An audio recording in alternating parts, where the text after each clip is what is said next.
There is a duality about Nashville that draws you in.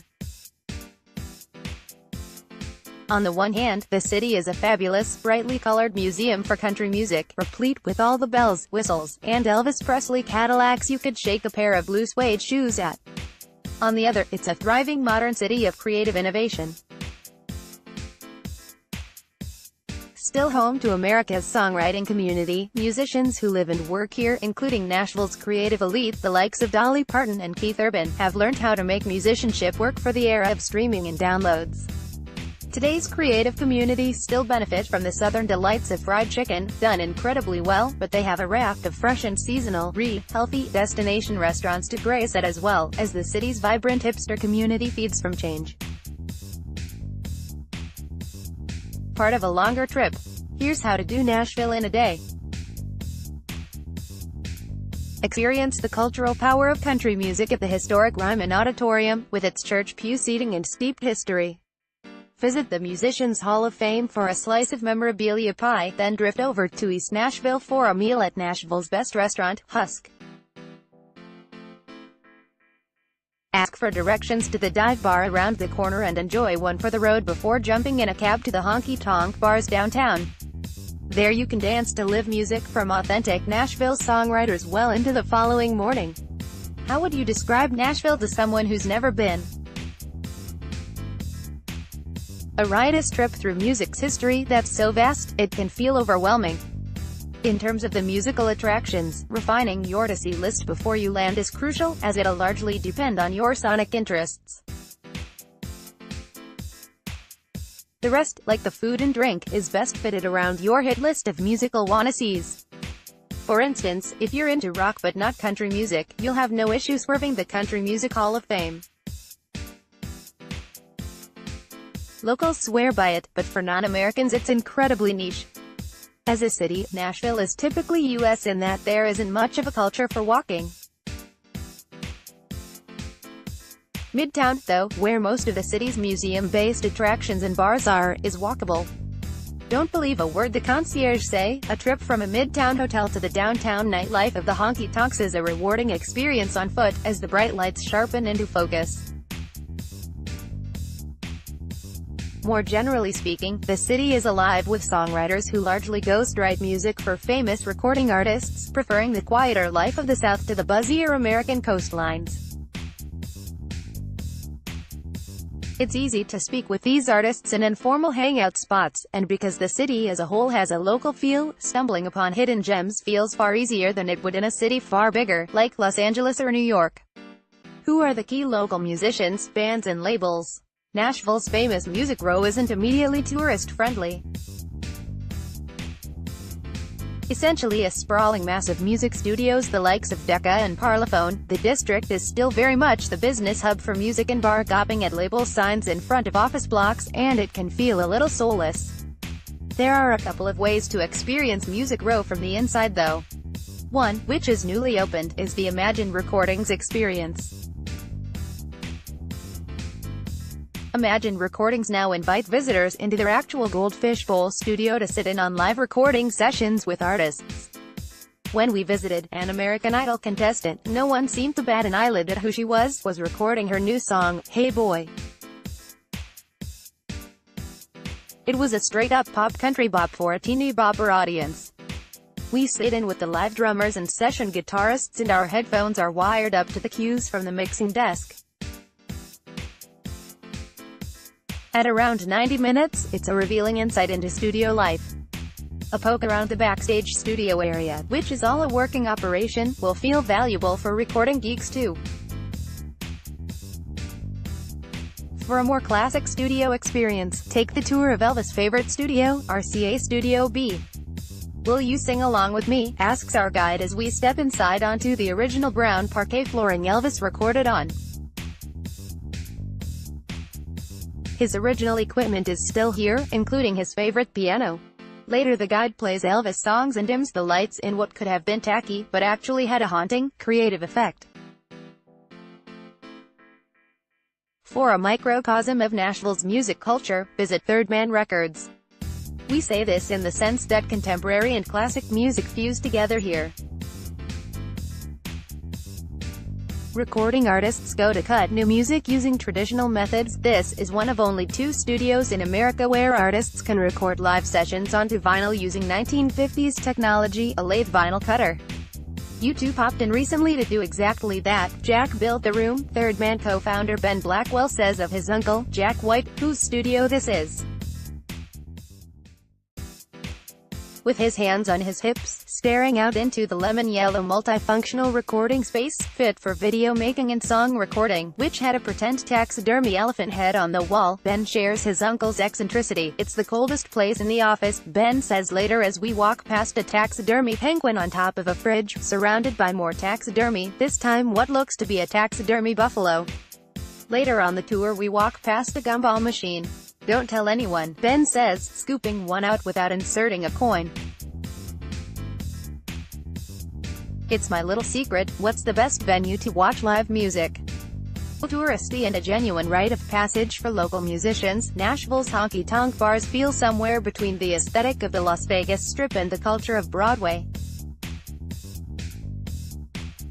Aptly, the downtown Nashville area which hosts the honky-tonks is also called Lower Broadway. Open daily from the late morning until the small hours, most close around 3 a.m., the honky-tonks are Nashville institutions. Each have live bands, some venues even 2 or 3 across different floors, and many have rewarding rooftop bars. The most famous of these is Tootsie's, but it is pricier and can be uncomfortably busy. It's best to just cruise down Lower Broadway and pick a bar with the same spontaneity that is applied to the musicianship in the bars, where skilled and jobbing live players improvise and riff on tunes according to the audience's mood. Tribute bands, country music, rock, bluegrass and everything in between is catered for.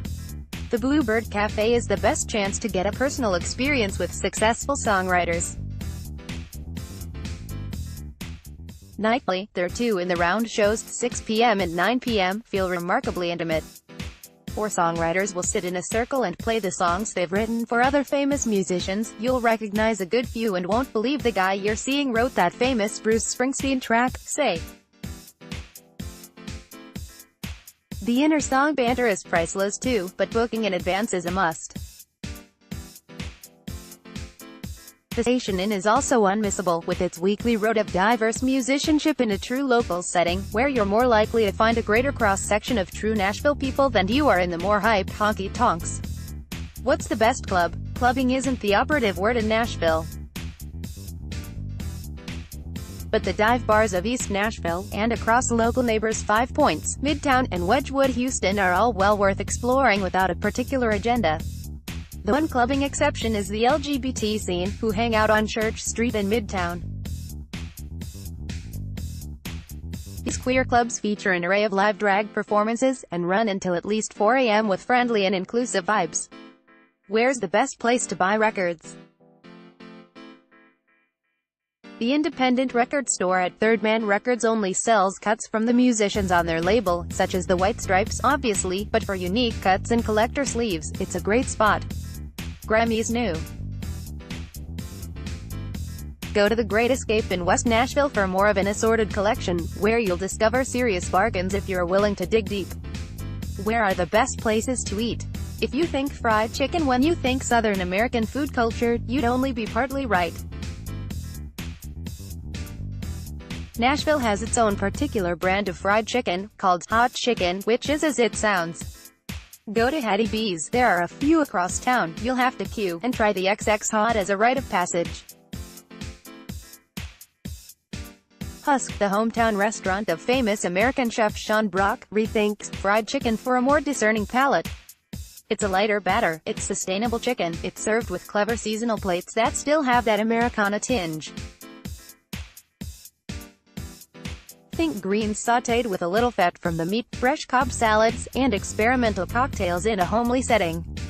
In trendy East Nashville, the restaurant on everybody's lips is Folk. Chef Philip Project, something of a local celebrity, has been all over the world to find inspiration for his fresh, seasonal plates which go beyond expectation. Here, the emphasis is on lighter plates to share, cooked with precision. The prawns could have been devoured 12 times over, as lightly seasoned veg bowls, excellent pizzas, served with decorate flourishes, and an abundance of fresh fish also could. Desserts sway more towards traditional American and are heavier with experimental twists. Think Neapolitan ice cream with beetroot, parmesan, and rye. This is the standout dining spot in the city right now. Also burgeoning is Geist Restaurant, with more of a nightlife feel. Experimental cocktails and local beer pair again with sharing plates, some of which feel comforting and others more challenging of expectations. The braised pork with tagliatelle is a godsend. Find the restaurant in the artisanal neighborhood of Germantown, with Henrietta Red brunching spot nearby. Next door to that, there's a local ice cream parlor to die for. How about the best places to drink? Besides the honky-tonks in downtown Nashville, you'll find a good selection of dive bars and more conventional bars in Midtown. Most will be walkable between each other, and it's common to find live musicians even in the non-music-oriented bars, such as the inimitable Winners. Losers is a great place to hook up, Joan Fay, a local teacher, tells me. We visit and she's right about the vibe, but there's nothing sleazy to fear.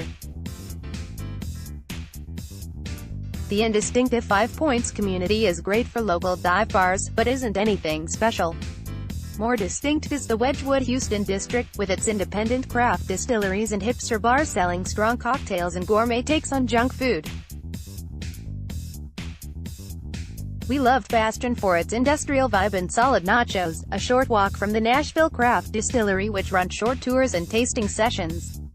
Germantown offers more of the same localized feel as Wedgwood Houston and 5 Points. If you're only in East Nashville for the night, go for dinner at Folk and Pop next door to the dive bar the chef swears by. Ask the locals for directions, it's a minute or so's walk around the corner.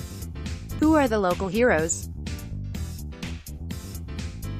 Need we say, Elvis and Dolly are pretty high on the list, but more recently, the likes of the Black Keys, Keith Urban, and Jack White have made Nashville the home for their work and their personal lives, as they value the solid community of songwriters, which is the biggest in the U.S., who thrive off of one another in an intense but friendly community. We've got each other's backs down here, one tells me. You move to Nashville, you end up here for life. Favorite urban legend, myth. That Nashville is only famous for country music. Since the 80s, rock and alternative bands have flourished here, the likes of the Black Keys and the White Stripes. Pop music's soul is really here too, as all the songwriters make it their daily bread and butter to compose songs for the biggest singers in the charts. What are the best sights to see and places to visit? The Musicians Hall of Fame and Museum offers a holistic approach to Nashville sightseeing. See Johnny Cash's guitars. The actual studio Elvis used. The fixtures were sourced and put back together on location, and learn how to script and record your own hit record all in a few hours. Its founder Jay McDowell has encyclopedic knowledge of the country music scene. What is perhaps most perplexing is how on earth he managed to gather this many items of memorabilia in one space. The scope and effort is truly outstanding and textbook Americana. For more classic country music feels, book a night at the Grand Ole Opry, a radio station and live music event that has run, incredibly, for 90 years. It's a bizarre step back in time as live radio ads are read out between acts, which offer a good cross-section of the diverse country music scene: bluegrass, country pop, folk. A truly dedicated crowd of locals return here week after week, and Americans holidaying from other states. The refurbished Ryman Auditorium was the original home to the Opry. Its wooden pew seating originates from churches, which is fitting, as country music is treated similarly to religion in Nashville. Literally and metaphorically, many of the musicians who play the Opry in the Ryman, the latter has reopened as a standalone venue and Harry Styles graced the stage recently, are heavily inspired by Christianity. The way visitors engage with the music, by returning week on week, feels religious too. Both venues are treated with the same level of respect as we'd show our traditional West End theaters, or the coveted stage at Wembley. Tell us about your favorite places to find artwork. Sculpture and mural in the City Art Deco First Art Museum repurposes what was Nashville's Central Post Office. It now houses a fascinating photography exhibition on the civil rights movement from the perspective of left and right-wing media of the time, but it generally hosts rolling temporary visual art and photography exhibitions. An interactive zone for families welcomes adults to learn by creating their own artwork too. Historic printing press Hatch Show Print still use the traditional printing presses they used in the middle of last century. They still print the posters for most of the big rock, pop and country gigs which pass through Nashville, and insist on one simple font which has served them all this time. Their shop and printing studio, one of only 2 printing presses in the States using traditional practices, is around the corner from the Country Music Hall of Fame. Hatch posters are recognizable from Hollywood's golden age, and they have been commissioned for just about every major musician in the U.S. Pop in and see staff pressing posters as they have done since the late 1800s. What's the worst thing about Nashville? The barbecued meat, which is unfortunately so sickly sweet it is ruined. Even the barbecue meat institutions overtreat their meat, which is cooked in the traditional smokers at most of the famed restaurants. For British palates, the meat is barely distinguishable from the sweet rubs and glazes. What's the best thing about Nashville? The Bluebird Cafe. Hearing famous songs sung by their original anonymous creators is an experience unmatched anywhere else. It's a spirit epitomized by Nashville songwriter Brett James in the documentary It All Begins with a Song, the story of the Nashville songwriter when he says, "I've had about 500 of my songs recorded. I've had 42 top 20 singles and 25 of those songs ended up being #1. Which means nobody knows who the fuck I am." Fly with British Airways non-stop to Nashville from £650. Stay at the stylish Kimpton Airsend Hotel, or the Hutton Hotel, both in Midtown for around £200 a night.